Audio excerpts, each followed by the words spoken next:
কোথাও থাকে না। আমরা মেয়েরা আসলে প্রয়োজনে ব্যবহৃত হই।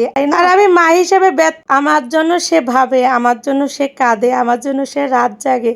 আমার তো সময় নেই, সেটা তো আছে, আমাকে নিয়ে ভাবারও তার সময় নেই। আগে নিজেকে নিয়ে না ভাবলেও আমি মনে করতাম আমাকে নিয়ে ভাবার লোক আছে, কিন্তু দিন যত যাচ্ছে তত বুঝতে পারতেছি যে আমাকে নিয়ে ভাবার তার মোটেও সময় নেই। তার অনেক কাজ, সে অনেক ব্যস্ত, তার সেই ব্যস্ততার সময় যেটুকু সময় পাই এটুকু তার সন্তানের জন্যই ভাবে। তার ওইটুকু বুকের ভিতর কোথাও যেন আমি আমাকেই খুঁজে পাই না। দিন দিন সবই বুঝতে পারছি, কিন্তু নিজেকে নিজের মতো করে মানিয়ে নেওয়ার চেষ্টা করছি। দিন দিন কেন জানি বুকের ভিতর চাপা কষ্ট জমা হচ্ছে। তাকে নিয়ে আমার কোনো অভিযোগ নেই, অভিযোগ থাকবেও না, আর কখনো ছিলও না। আমি দোয়া করি সে যেন ভালো থাকে, সুখী থাকে, তার সন্তানদের নিয়ে সুখে শান্তিতে থাকে। আর এই যে নিজেকে একটু ভালো রাখার চেষ্টা করলাম, আর বড় ছেলেকে বললাম যে আব্বু একটু ক্যামেরাটা ধরো, দেখি আমি একটু কিছু করতে পারি কিনা, আমাকে দ্বারা কিছু হয় কিনা। কারণ আমি সুন্দর করে পোজ দিতে জানি না, আমি সুন্দর করে ভিডিও করতে জানি না।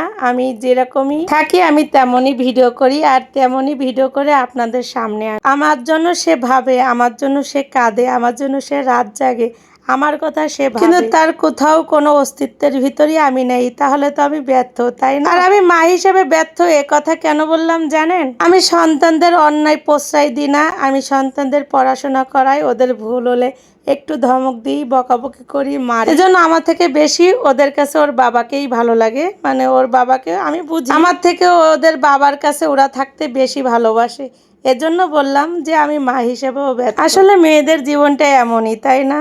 এই কখনো বাবার বাড়ি, কখনো মার বাড়ি, কখনো ভাইয়ের বাড়ি, কখনো স্বামীর বাড়ি, কখনো বা সন্তানের বাড়ি। কখনো তাদের নিজস্ব কোনো বাড়ি হয় না, কখনো তাদের নিজস্ব কোনো পরিচয় হয় না, কখনো তাদের নিজস্ব কোনো স্বাধীনতা থাকে না। এর জন্য হয়তোবা সবার কাছেই মেয়েরা মূল্যহীন, মেয়েদের মূল্য কোথাও থাকে না। আমরা মেয়েরা আসলে প্রয়োজনে ব্যবহৃত হই, আমরা আসলে সবার প্রয়োজন মিটাই, আমরা কিন্তু কারোর প্রিয়জন হতে পারলাম না আজ। আর এই যে দেখতে দেখতে এই যে রেস্টুরেন্টের সব আপনাদেরকে দেখিয়ে দিলাম, কথাগুলো শুনে কেউ আবার আমাকে মনে করবেন না, এটা আমাদের প্রত্যেকটা মেয়েদের জীবনের কাহিনী, প্রত্যেকটা মেয়েদের জীবনের গল্প আপনাদের কাছে শেয়ার করব। আসলে এখন ফেসবুকে তো কিছু বলাই যায় না, যেটাই বলি মনে করে কি তাহলে মনে হয় ওর জীবনে এটাই হয়েছে। যদি কখনো ভালো কোনো কিছু পোস্ট করি তাহলে বলে কি ও সুহাব দেখাচ্ছে, এগুলো না, আসলে এগুলো কখনো না, এগুলো সব মিথ্যা অভিনয়, হ্যান ত্যান অমুক তমক যা খুশি এটাই। আর যদি ফেসবুকে একটু কষ্টের কথা বলি তাহলে সবাই মনে করে কি ওর জীবনে তাহলে এটাই ঘটে গেছে,